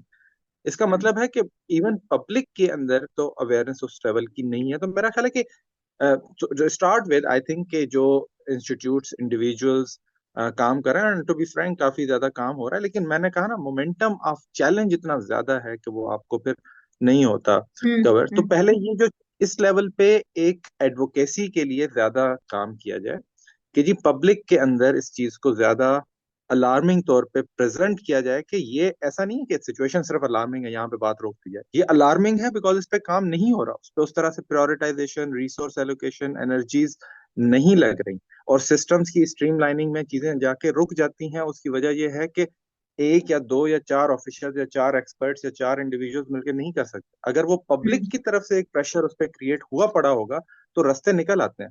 तो मेरा ख्याल है कि उस एंगल से अब इसको देखने की जरूरत है। और ये जितनी बातें हमारे बहुत से प्रोजेक्ट्स में, मैं आपको पर्सनल विटनेस के तौर पे बता देता हूँ कि टेक की और बाकी चीजें बातों की हद तक होती हैं, अभी भी है, लेकिन सिस्टम की अलाइनमेंट में, जिस तरह बारी साहब ने कहा, आपकी फाउंडेशन जब तक नहीं है, तो उसमें प्रॉब्लम ये होता है कि वो चीजें कैचअप नहीं कर पाती। ये इसी तरह है कि जिस तरह मुझे पौधे लगाने का या गमलों का घर पे भी शौक होता है, लेकिन मुझे उस चीज की चूंकि इतनी समझ नहीं होती, जिस तरह की सॉइल मैं उसमें लगाता हूँ वो उस प्लांट के लिए सूटेबल नहीं होती, जिस तरह की बाकी इकोसिस्टम है नहीं, तो हम शौकिया तौर पे वो चीजें लगा तो लेते हैं, लेकिन वो ग्रो नहीं कर पाती, इसलिए वो सस्टेन करना बड़ा मुश्किल हो जाता है और नहीं हो पाती। और वो बेसिकली आपकी सारी वेस्टेज है रिसोर्सेज की। और यहाँ पे पब्लिक को समझने की जरूरत है कि हमारे ही पैसों से, देखें ना, पब्लिक सेक्टर सिस्टम में जितना पैसा है, हम जितने लोग शायद जितने भी इस टॉक में बात सुन रहे होंगे, शायद ही 1% 2% लोगों के बच्चे पब्लिक स्कूल में जाते हैं, लेकिन हम सबका टैक्स मनी पब्लिक सेक्टर में लग रहा है, एक सिग्निफिकेंट नंबर्स पे लग रहा है। तो ये डिमांड आना कि जी हमारा टैक्स का पैसा जा रहा है, जा कहाँ रहा है, इसकी एफिशिएंसी, इफेक्टिवनेस कितनी है। और मेरा ख्याल है that can be one of the key solution. There are multiple other aspects as well, it's not a very simple question. जाहिर है इतना ट्रबलिंग और कॉम्प्लेक्स है, इसी वजह से इस पे बात बार बार हो रही है, and despite good intentions in many quarters, नहीं चीजें आगे इतनी प्रोसीड कर रही। This is a very alarming situation. आपके इंटरनेशनल लेवल पे साइंस और मैथ्स के इंडिकेटर में सेकंड लोएस्ट हैं। बाकी बातें तो जो आ रही थी कि जी आपने लाइफ स्किल सिखाने हैं, उन्हें ग्लोबल सोशल सिटीजन बनाने साइंसेस, हैं, एग्जैक्टली। बहुत से और एस्पेक्ट्स हैं जो कि होने बेसिकली पहले चाहिए, लेकिन चलें अगर साइमल्टेनियसली या बाद में बिल्ड हो, तो आपके सिस्टम में उतनी रिगर नहीं है। And this demand needs to come from public, otherwise आपका आपके इस पॉलिसी चेंज में, इम्प्लीमेंटेशन मैकेनिज्म्स में, no one is going to make it improved on its own. Thank you so very much. Thank you, sir. You had commitment. अगर आप if you want to leave, you may ji, leave. thank you. I might be You're leaving in welcome. a bit, but thank you so much. Ji, I'll thank be you, listening thank to you. the session in any case. Ji, thank you so much. Thank you. Okay, यहीं पे अब मैं question लेके आती हूँ miss कुल ज़ेबा के साथ दोबारा से. I would like to come back. We have talked so much about education, foundational issues. Even you are talking about revamping the issue. अच्छा, यहाँ पे भी दो डिबेट्स आ रही हैं. एक डिबेट आ रही है हायर एजुकेशन की, and then there is a foundational level education, और उस पे फिर करिकुलम की बात आ रही है, फिर इंपॉर्टेंस ऑफ स्कूल की बात आ रही है. Even my research revolves around this school की डिबेट. और ये स्कूल की डिबेट तो हमने देखा कि sending girls to the school empowers them, इस किस्म की जितनी भी डिबेट्स हैं, आप यहाँ पे स्कूल को ही क्वेश्चन कर रही हैं. एंड द वे Asfanjar साहब, he said that 9 to 5 job, time oriented job जो है वो अब नहीं रहेगी. तो what about the school? फिर स्कूल क्या रहेगा? ये स्कूल की क्या इंपॉर्टेंस है फिर? और जो स्कूल के ऊपर हम इतने क्वेश्चंस उठा रहे हैं, कोविड में भी स्कूल बंद हो जाता है, इंटरनेशनल ऑर्गेनाइजेशंस भी बात कर रही हैं, girls are supposed to be sent to the school. इन सब पे हम what do you say about this, Miss Kull?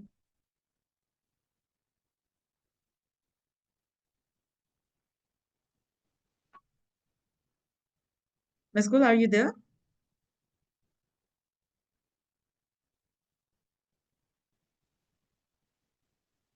Miss Kull, are you there?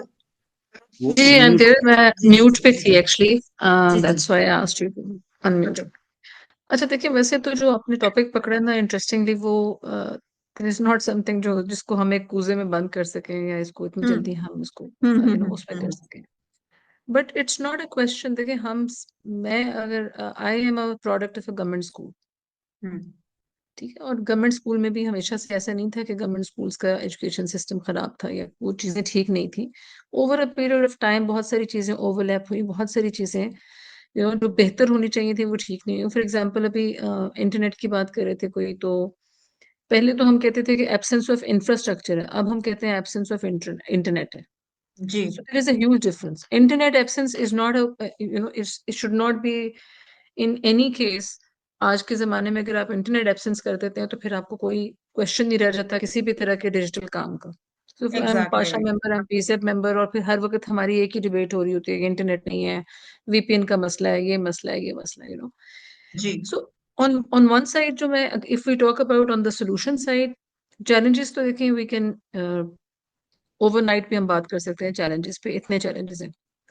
लेकिन if we talk about opportunity कि हम इसको कैसे करें, I think there one holistic transformation of the education system. Then as ministry of planning is also here, एक proper strategic plan with the जो stakeholders हैं उनके साथ किया जाए. एंड फिर जितनी हमारी इनोवेशन हो चुकी है, so I know like tons of edtechs जो कि पाकिस्तान में हैं, जिन्होंने बहुत अच्छी इनोवेटिव प्रोडक्ट्स बनाई हुई हैं.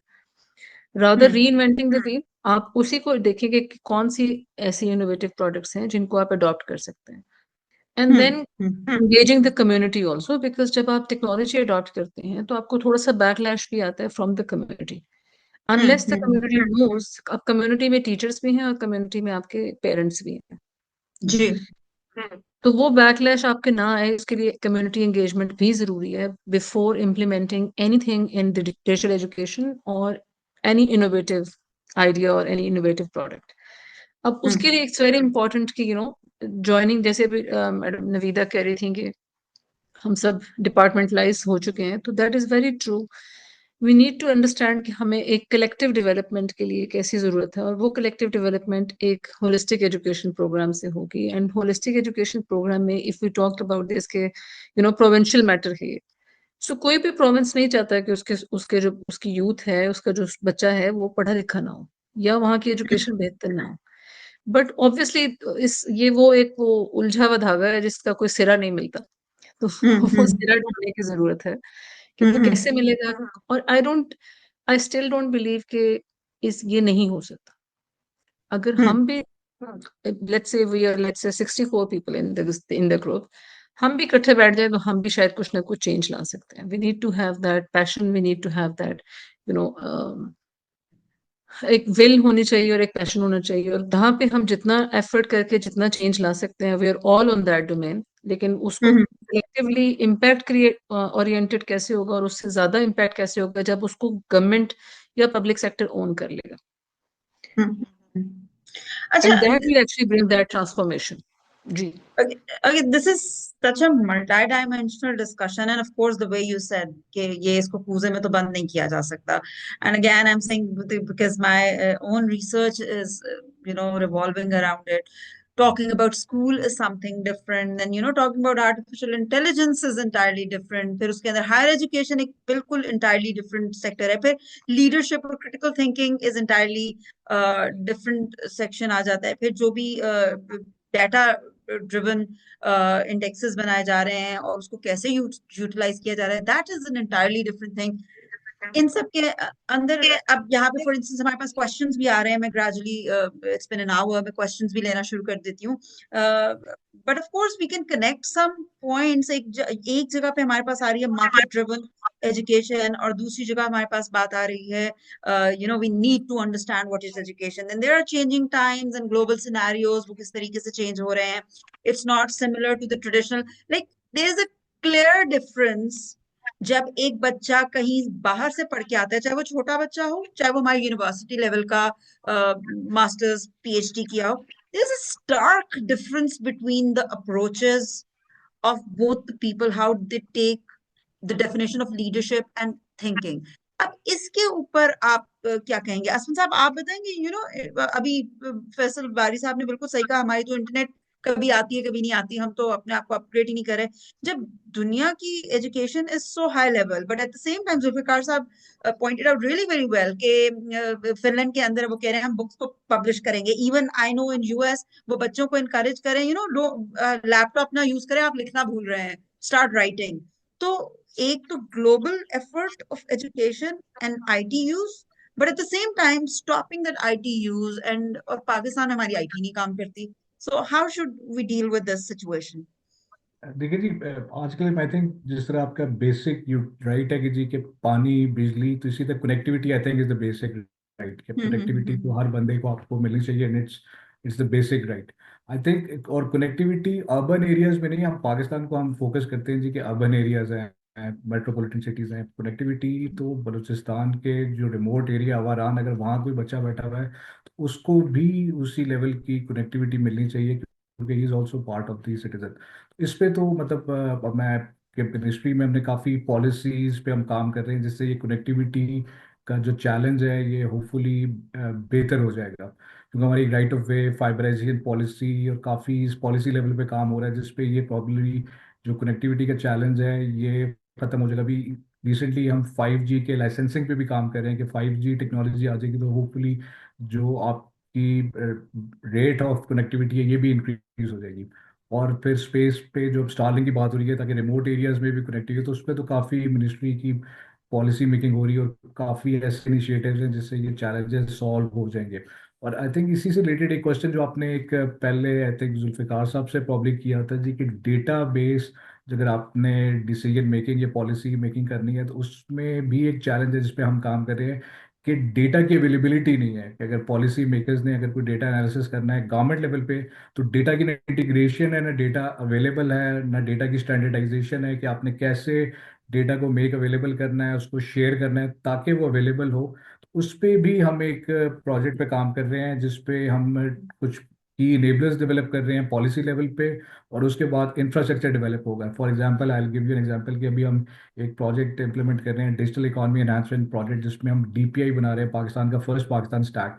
उसमें कुछ गवर्नेंस और की इनेबलर्स पे काम हो रहा है, जिसपे एक इंपॉर्टेंट एलिमेंट है डेटा गवर्नेंस पॉलिसी, कि अगर पब्लिक सेक्टर लेवल पे एक डेटा गवर्नेंस पॉलिसी आ जाए, क्योंकि मे बी ऑर्गेनाइजेशंस डेटा को शेयर करना चाहते हैं लेकिन कोई गवर्नेंस मैकेनिज्म नहीं है, और डेटा जब शेयर होता है उसकी स्टैंडर्डाइजेशन नहीं है, तो हम पहले एक हम्म डेटा गवर्नेंस पॉलिसी लेके आ रहे हैं, और फिर एक ओपन डेटा पॉलिसी होगी कि पब्लिक सेक्टर का जो डेटा अवेलेबल है, फॉर एग्जांपल अगर कोई एजुकेशनिस्ट हैं या स्टार्टअप्स हैं, उन्होंने अगर फ्यूचर में कोई प्रोडक्ट बनाना है, तो हम उस पॉलिसी के तहत एक प्लेटफॉर्म अवेलेबल कर देंगे जिसमें एनोनिमाइज्ड पब्लिक सेक्टर का डेटा, मे बी शायद स्टूडेंट्स का लास्ट हिस्ट्री, आप एक पूरा डेटा अवेलेबल कर सकते हैं कि किन किन लर्निंग आउटकम्स पे उनकी क्या परफॉर्मेंस रही, ताकि उसको यूटिलाइज करते हुए कोई नया इनोवेटिव प्रोडक्ट बनाए। तो इस पे तो हम काम कर रहे हैं, और एक इसी तरह डेटा एक्सचेंज लेयर, ताकि जो डिफरेंट डिपार्टमेंट्स बोथ प्रोविंशियल और गवर्नमेंट लेवल, जिसमें एजुकेशन डिपार्टमेंट स्कूल्स बोर्ड्स भी हो सकते हैं, ताकि वो डेटा एक प्रोसेस के थ्रू आपस में एक्सचेंज भी कर सकें, ताकि पॉलिसी लेवल पे भी डिसीजन मेकिंग में आप data based data driven decision ले सकें। और प्राइवेट सेक्टर पे भी अगर कोई आपने प्रोडक्ट इनोवेशन या कोई प्लान्स बनाने हैं, तो ऑब्वियसली जब डेटा अवेलेबल होगा तो तभी आप डेटा ड्रिवन डिसीजन मेकिंग आप कर सकते हैं। तो उस पर भी प्रॉब्ली हम काफ़ी ज़्यादा काम मिनिस्ट्री लेवल, और ये हम इस पे काम कर रहे हैं प्रॉब्ली, उससे प्रॉब्ली हम्म कुछ चीज़ें आगे जाके फ्यूचर में बेहतर हो जाएंगी। Thank you so very much, sir. Acha, there are some questions. People are raising their hands, and we would take those questions and connect it with others. This question, एक तो मैं कुछ questions यहाँ से भी ले लेती हूँ chat box से भी. Educational counseling, Tahira Rafiq साहिबा question. Educational counseling centers are, I think these are more of comments. ये topic कुछ इस किस्म का है कि ये like when we sit somewhere, तो एक आम मदर भी है ना, वो अपने बच्चों की एजुकेशन के ऊपर बात करने लग जाएगी, फादर भी पूछने लग जाएगा स्कूल में किस में भेजा, बच्चे का करियर क्या बनाना। तो I think this topic is connecting with everyone. So more, I'm seeing comments which are very very interesting comments. These are not questions, I would say these are enlightening comments here. Tahira Rafiq साहिबा ने कहा, educational counseling centers are need of this time. Students are frustrated, they don't know how know his or her interesting subject or line future, non-availability of aptitude testing, diagnostic evaluation, educational output is not possible. Exactly, ये बात तो है, हमारे बच्चों को पता ही नहीं होता कि उनको फ्यूचर में क्या लेना है, वो बस चले जाते हैं, डॉक्टर बनना है डॉक्टर बन जाते हैं, इंजीनियर बनना है इंजीनियर। अब for instance we choose fields which would not be here in Pakistan, to be very honest, like engineering में, पेट्रोलियम इंजीनियरिंग में हम बच्चे को करवा देंगे जस्ट बिकॉज इंजीनियर का नाम लगेगा। उससे बेहतर मुझे तो लगेगा कि प्रोबेबली हिस्ट्री में डिग्री ले ले, सोशियोलॉजी में डिग्री ले ले, that would be much much better, क्योंकि वो फिर भी उसको अपनी हिस्टोरिकल नॉलेज का, अपना फिलोसॉफिकल नॉलेज का या अपना सोशियोलॉजिकल नॉलेज का बता देगा। तो ऐसी डिग्रीज, इसके बारे में फैसल साहब आप क्या कहेंगे? लाइक हमारे बच्चों को क्यों नहीं पता होता? लाइक ऑफ कोर्स पेरेंट्स भी हैं, लेकिन पेरेंट्स भी तो एजुकेशन की कमी, फिर उनको हम क्या करें, मतलब वो भी तो देखिए, रिसोर्सेस। दरअसल एक मसला बहुत बड़ा ये है कि हमारा बड़ा हाइब्रिड सा सिस्टम है ना, बहुत सारी चीज़ें हम बाहर से ली हुई हैं। असल में बाहर तो बहुत दफ़ा ये ख्याल होता है, अगर आप अमेरिका देखें, कि अगर बैचलर्स के एंड पे भी आपको नहीं पता कि आपने आगे क्या करना है, तो कोई बात नहीं, क्योंकि वहाँ तो बैचलर्स डिग्री, वो जो 4 साल हैं, वो भी समझा जाता है कि ये इसमें आप एक्सप्लोर करते हैं, और उनकी ब्रेड्थ ज़्यादा होती है, डेप्थ कम होती है। सो इवन अगर आप हार्वर्ड, स्टैनफोर्ड, जहाँ भी से भी इकोनॉमिक्स में बैचलर्स कर लें, तो इसका ये मतलब नहीं आप इकोनॉमिस्ट बन जाते हैं। उसका मतलब कि इकोनॉमिक्स के अलावा भी उन्होंने आपको बहुत कुछ पढ़ाया, इकोनॉमिक्स थोड़ा सा ज्यादा पढ़ाया बाकी सब्जेक्ट से, राइट। लेकिन यहाँ हम चाहते हैं कि बच्चा 7वीं 8वीं में ये फैसला कर ले उसने मैथ पढ़ना है कि साइंस पढ़नी है कि आर्ट्स पढ़ना है या ह्यूमैनिटीज पढ़नी है। ये एक तो ये एक्सपेक्टेशन सिस्टम, वो सोच फर्क, ये एक्सपेक्टेशन बड़ी अजीब है, इसको ठीक किसी हद तक तो ठीक करना पड़ेगा। अगर दूसरी तरफ हमारा कॉन्स्टिट्यूशन भी कहता है कि 16 साल तक की एजुकेशन तो फ्री और कंपलसरी होनी चाहिए, यानी हर बच्चे को मिले, तो वो 16 साल तक तो थोड़ी सी आज़ादी दीजिए ना। मसला वही हो रहा है कि वो बहुत सारे बच्चे ज़ाहिर है उन्हें एजुकेशन मिल ही नहीं पा रही। सो वहाँ पे हम मैट्रिक के बाद, एफएससी के बाद, फिर आप काउंसलिंग वगैरह ला सकते हैं, जिसमें बच्चा कम से कम सोच तो सके कि वो उसने क्या करना है, और वो फिर काम कर सके अपनी सोच पे। लेकिन उससे पहले तो उसके लिए सोचना भी मुश्किल है। और पेरेंट्स को जो समझ आती है वो जाहिर है बता रहे हैं कि डॉक्टर इंजीनियर बन जाओ, उसका क्या ये। और ये कुछ हिस्से में नहीं, ये सारे एजुकेशन सिस्टम में प्रॉब्लम। मैं लाम्स में पढ़ाता हूँ, यहाँ पे बेतहाशा बच्चे ऐसे आते हैं जो पहले साल में आके वो आईटी में लगे हुए हैं या वो अंडरग्रेड बिजनेस की कर रहे हैं, और साल बाद उनको ख्याल आता है कि ये तो मेरा बिल्कुल दिल नहीं था, ना मेरे समझ में आता है, ना मैं Mm-hmm. करना चाहता हूँ। हाँ, माँ बाप ने कहा था, सोसाइटी ने कहा था Exactly. Hmm. नौकरी अच्छी मिल जाएगी, फलाना फलाना, वो सारी कंसिडरेशंस थी। वो साल डेढ़ साल बाद जाकर ख्याल आता है। पर हमारा एजुकेशन सिस्टम डिजाइंड ऐसा है कि ये सेकंड चांसेस नहीं देता, ये ड्रॉप आउट होने के बाद लोगों को वापस नहीं आने देता, ये एज के लिहाज से फ्लेक्सिबल नहीं है कि भाई अगर 2 साल 3 साल कोई छोड़ के भी आ जाए तो क्या हुआ, ये रिपीट नहीं करने देता चीजें। तो उसकी वजह से बड़ा मुश्किल हो जाता है फिर डायरेक्शन चेंज करना। सो अगर आप वाकई ये करना चाहते हैं तो मेरे ख्याल में तो फिर मैट्रिक एफएससी के बाद बहुत ज़्यादा एकेडमिक काउंसलिंग की ज़रूरत होती है, ताकि बच्चे ये समझ सकें कि उनके लिए क्या बेहतर, क्या सूटेबल या क्या पसंद है। उन्हें तो अपनी पसंद का भी नहीं अंदाज़ा होता, वो वहाँ Hmm. पे लागू पड़ेगी, क्योंकि उसके बगैर फिर बात नहीं बनती। Exactly. इसी क्वेश्चन को ये पसंद नापसंद का I would ask from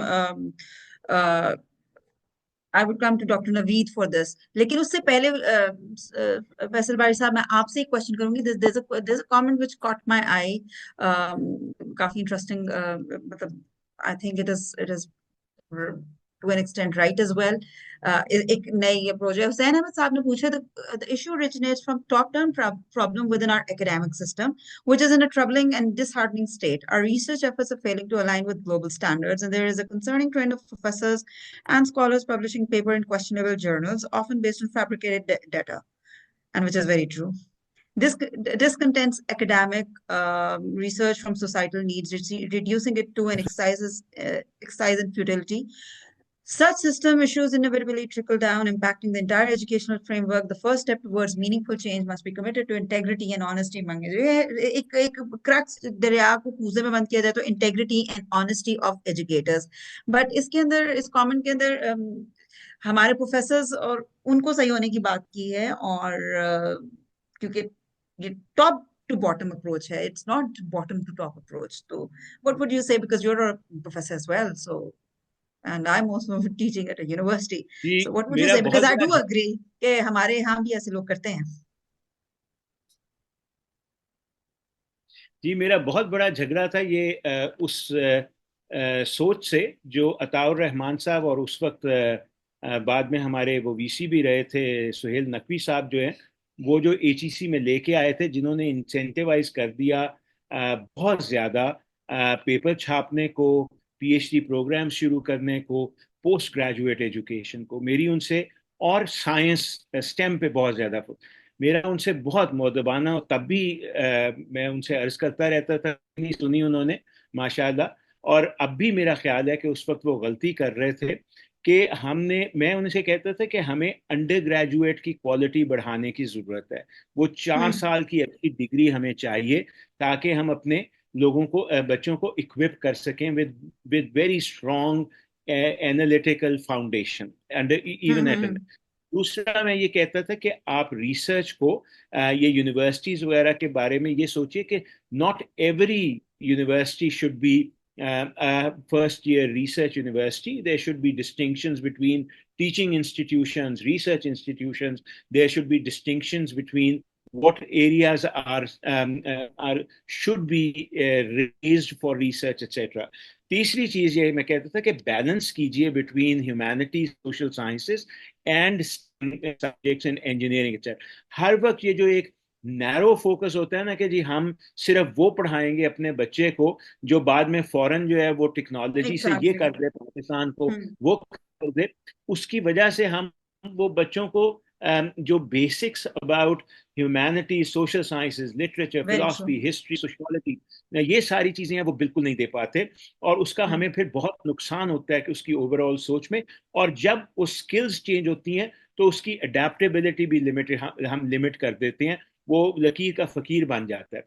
so जो वो जो रटे के और ये जो मसाइल मैंने अभी बताए हैं, जो पहले भी बात हो रही थी और जो अब मसाइल बताए, ये सारे मिल के एक ऐसी फैकल्टी बन जाते हैं, जो कि हमारे बहुत सारे प्रोफेसर साहिबा जो उसी सिस्टम से निकले हैं ना, जिससे बच्चे अब निकल रहे हैं, और वो भी वही कुछ फिर करने की कोशिश करते हैं कि पर्चे पे पर्चा छापो, मक्खी पे मक्खी मारो, किसी ना किसी तरह जो एचईसी की रिक्वायरमेंट है, 5 पर्चे टू बिकम एसोसिएट, 10 पर्चे टू बिकम, वो पूरी हो जाए। वो चाहे फिर जाहिर है उसमें गेमिंग भी होगी, उसमें उसमें और भी चीजें फिर सारी की जाएंगी, और वो हम नतीजा आप देख रहे हैं अपने जो बहुत ज्यादा आउटपुट हम इस वक्त देख रहे हैं उसमें आ भी रहा है।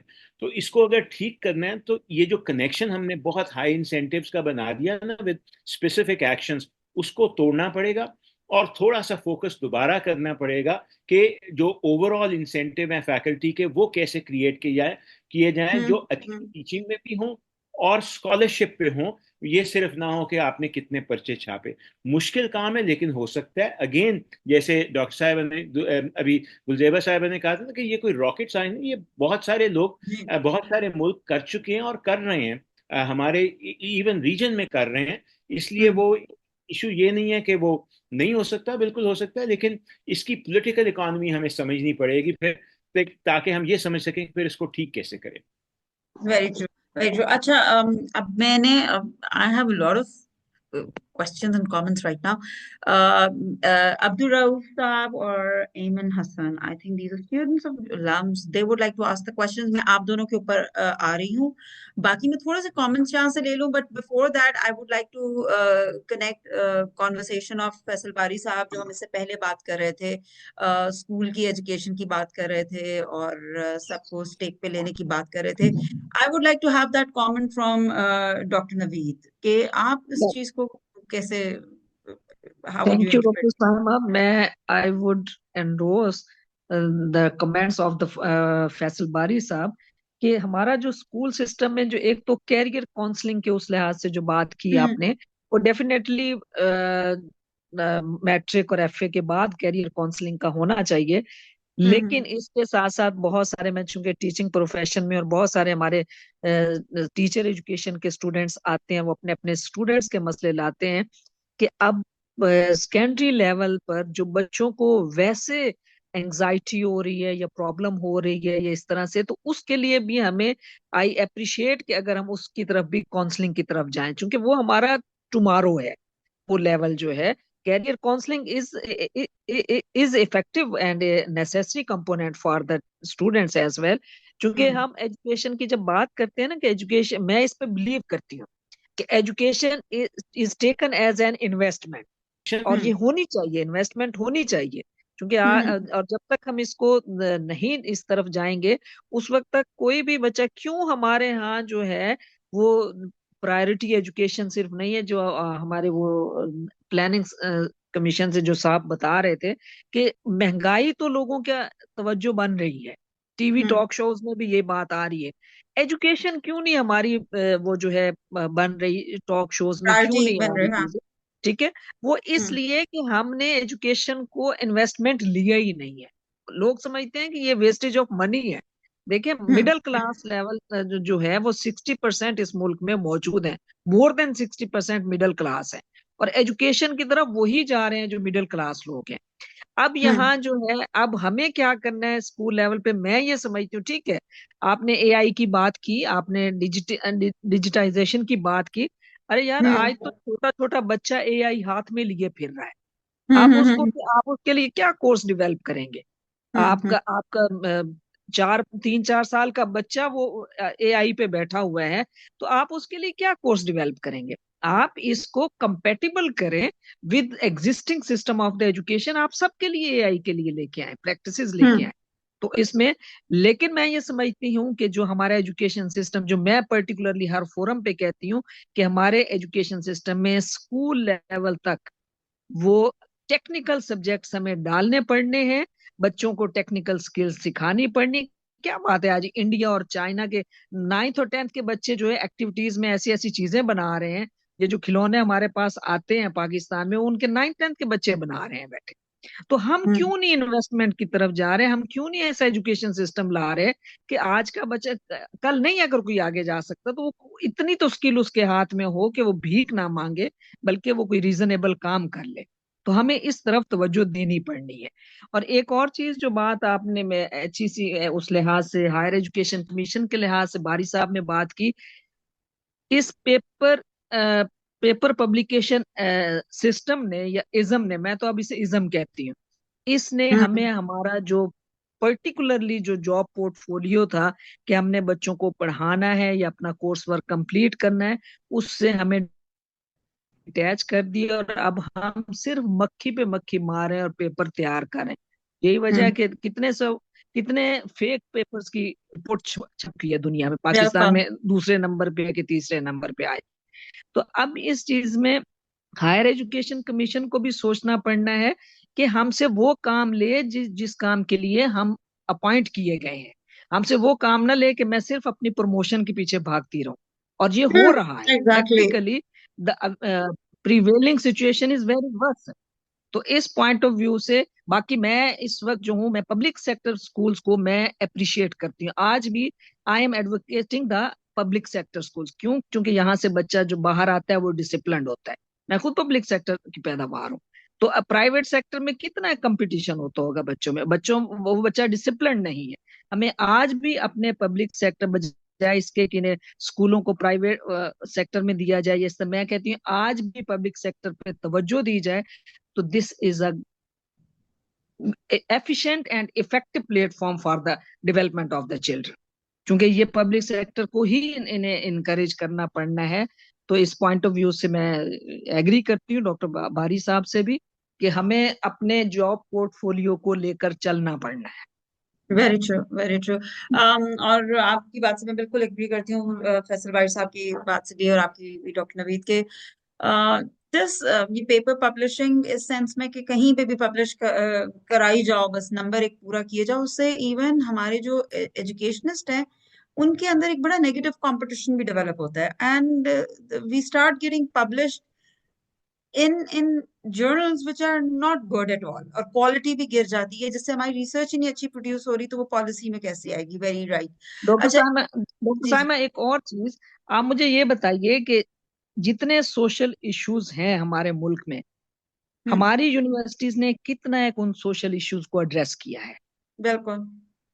कोई एक सोशल इश्यू ले लें, एनर्जी का ले लें, बड़ी बड़ी कायदे आजम यूनिवर्सिटी, बड़ी बड़ी यूनिवर्सिटीज मौजूद हैं, उन्होंने कितने कोई प्रोजेक्ट बनाए हैं या कितनी कुछ वो जो है मेजर्स दिए हैं कि यार इनको इस तरीके से जो है वो मीट किया जा सकता है या इनको हासिल किया जा सकता है। हमारे यहाँ कोई भी सोशल इशू एड्रेस नहीं हो रहा हमारी यूनिवर्सिटी, जो कि यूनिवर्सिटी का एक उसका यूनिवर्सिटी का विजन है कि it should address the social issue. तो हमारे यहाँ तो कोई सोशल इशू एड्रेस नहीं हो रहा। हमारे रिसर्च आर्टिकल्स भी उठा लिए जाएं तो उसमें कोई सोशल इशू नहीं एड्रेस हुआ हमारा।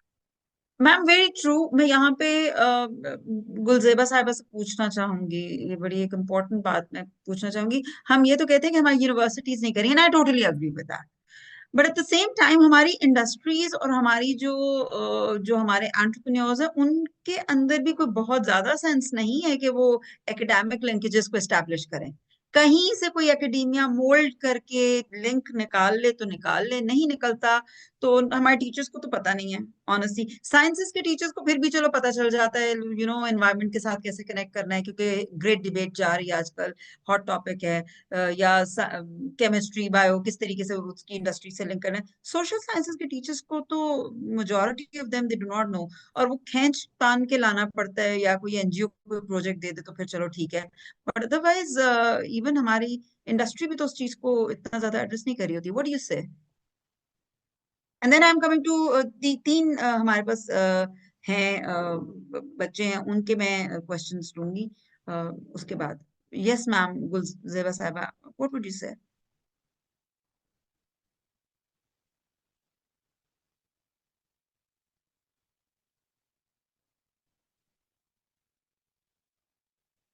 इरफान साहब म्यूट तो नहीं है गुलजेबा साहिबा? देखिएगा। चलिए उतनी देर तक मैं जी आवाज आ रही है? जी जी आ रही है। जी, ऑन अ लाइटर नोट, वैसे तो हमारी ये इंडस्ट्री एंड जो अभी की जनरेशन है वो भी तो सारी इसी एजुकेशन सिस्टम की पैदावार है। वेरी ट्रू, तो वेरी ट्रू। तो व्हाई डू वी एक्सपेक्ट के वो हर तरह से हर तरह के स्टैंडर्ड एंड हाँ कॉम्पिटेंसीज बाकी सारी चीजों पे पूरा होंगे। So those who are rigorous, और वो रिगर्स जो है वो किसी ना किसी तरह से कुछ ना कुछ करके अपनी चीजों को इम्प्रूव कर लेते हैं, including us. And then there are multiple people. वो एक रिसर्च थी जिसमें वो कहते थे कि 3% people are innovators and 33% are imitators and 66% then are followers. Hmm तो हमारी मेजोरिटी जो है वो फॉलोअर्स की है। एंड वो जो अभी आगे जुल्फकार साहब कह रहे थे कि मिनिस्ट्री से या गवर्नमेंट से आप क्वेश्चन करें कि हमारा टैक्स कहाँ जा रहा है, तो हमें तो क्वेश्चन करना सिखाया ही नहीं गया। वी आर नेवर इनकरेज्ड कि हम क्वेश्चन करें इन द क्वेश्चन एजुकेशन भी सिस्टम। अगर कोई करता है तो वो it's more like misbehaviour, like बदतमीजी से बात करना इज अ क्वेश्चन, या किसी को taunt ji, sarcasm, again part of education, not critical thinking. What do you say about that? Education system में भी हम क्वेश्चन करने वाले बच्चे को अच्छा तो नहीं समझते, जनरली स्पीकिंग नॉट सेइंग कि वो करना नहीं चाहिए, बट नॉर्मली टीचर्स भी हमारे सिस्टम में डिस्करेज कर रहे होते हैं आउट ऑफ द बॉक्स को क्वेश्चन करने को। And that is how we kind of suppress that question asking part, and जो creative thinking वाला part उसको हम suppress कर देते हैं वहीं पे। Very true. That is something which we need to, अब फिर I will suggest कि this is a very vast topic, so हम बहुत थोड़ा सा deep track भी हो रहे हैं in the discussions. So maybe you can break down this topic into different topics, and then you can have specific discussions on one Very topic. true. Let's say foundation learning can be one, higher education can be one, skill development can be one, innovations and जो latest हमारी सारी digital education है, that can be one. So break it down, and then we can have multiple discussions on this. Maybe we can conclude something out of it. Thank you. Thank you, ma'am. Thank you. Okay, Abdul Rauf would like to ask a question. You can unmute कर दीजिए. I'm asking you to unmute.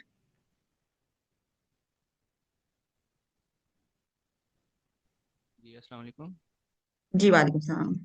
अच्छा मैं दो तीन issues जो है थोड़ा सा हाईलाइट करना चाहता हूँ, और फैसल बारी साहब से भी मेरे कुछ सवाल हैं कि ना हमारे यहाँ क्वालिटी ऑफ एजुकेशन का जो जो मलबा डाला जाता है ना, टोटली टीचर्स पे जो है ये डाला जाता है कि भाई टिचर्स जो है इनएफिशिएंट हैं या नहीं पढ़ा रहे, तो इसकी वजह से जो एजुकेशन है या क्वालिटी ऑफ एजुकेशन है वो ठीक नहीं है। अब अगर हम फिगर्स को देखें कि हमारे यहाँ 30% जो है वो बजट, जो बजट है हमारे पास उसमें स्कूल बजट जो है वो 30% जो है वो प्राइमरी पे खर्च होता है, बाकी जो है 70% जो है वो मिडिल और सेकेंडरी पे खर्च होता है। जबकि प्राइमरी पे जो है ज़्यादा फोकस करने की ज़रूरत होती है, क्योंकि वो अर्ली, हमारे यहाँ अर्ली चाइल्डहुड का कोई इतना है ही नहीं, रुझान नहीं।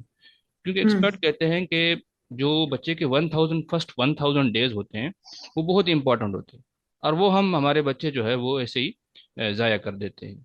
तो हमारे यहाँ ये पॉलिसी बहुत बड़ा पॉलिसी फ्लॉ नहीं है कि हमारे यहाँ प्राइमरी पे तो इतनी तवज्जो दी ही नहीं जाती, और मजीद जो है फिर वो बच्चा जो आगे जाता है मिडिल में और सेकेंडरी क्लासेस में तो वो इतना अच्छा परफॉर्म नहीं कर पाता।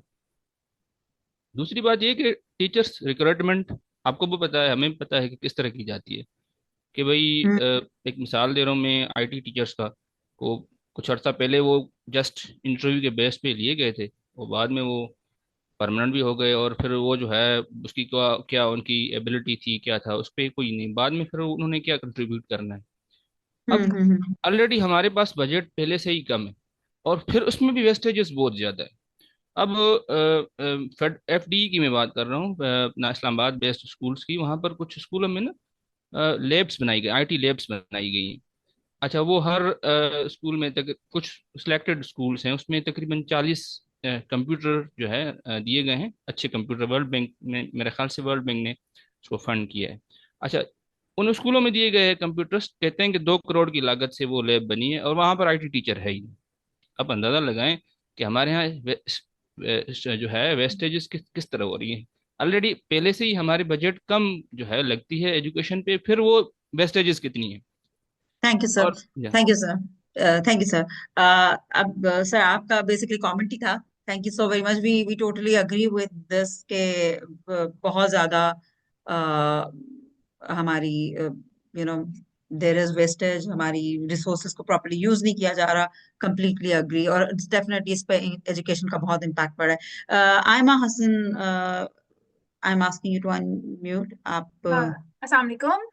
जी वालेकुम। आप मेरा अपना इंट्रोडक्शन भी कर दीजिए। जी, मैं एमफिल स्टूडेंट हूँ लम्स यूनिवर्सिटी से। मेरा ताल्लुक स्कूल ऑफ एजुकेशन से है। मेरा सवाल तो नहीं है, सवाल समझ लें या कमेंट। सर बारी ने एक बात कही कि इंटरनेशनल स्कूल्स में, और उन्होंने मुल्क का नाम लिया कि वहाँ पे उन्होंने किताबें दोबारा छापना शुरू की हैं। तो मुझे लगता है कि वो बात बहुत ज़रूरी है, क्योंकि अगर मैं अपने एजुकेशनल एक्सपीरियंस की बात करूं या मैं अपने अब इस यंगर जनरेशन की बात करूं, तो जो एक स्टार्क डिफरेंस मुझे नजर आता है कि अब वो जो सिट बैठ के किताब पढ़ना जो है वो खत्म होता जा रहा है हमारे बच्चों में से।